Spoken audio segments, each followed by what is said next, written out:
Шалом, меня зовут Себастьян Каньоли, меня Ниццаль, Франция, Лунден, и шалом такое.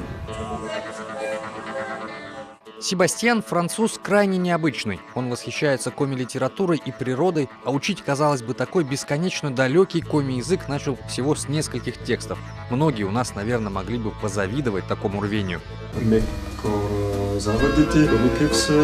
Когда я начинал учить коми-язык, у меня было несколько текстов. Один из них — «Картайка» Михаила Лебедева. Это очень интересная легенда. Мне она показалась очень красивой и очень музыкальной.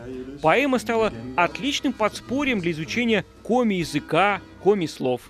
С 2006 года француз-полиглот исколесил всю республику. В этот раз на очереди Карткиросский район. Но в первую свою поездку, вспоминает Себастьян, в сельской жизни был неискушен, да и по коми знал всего 2 слова. Но селу языковой барьер не страшен.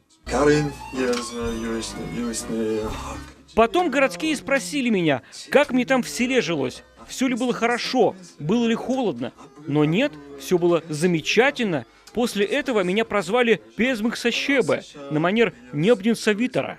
Конечно, в гости приезжает не просто так. Как лингвист и исследователь работу не прекращает, даже, казалось бы, отдыхая. А еще исследую коми-культуру, финно-угорскую культуру и пишу на эту тему статьи и книги. В этом году вышла новая книга. Она о коми-драматургии. В ней собран 10-летний исследовательский труд. Себастьян говорит, когда рассказывает о своих книгах в Ницце и в Париже, французы удивляются, что есть такой коми-народ.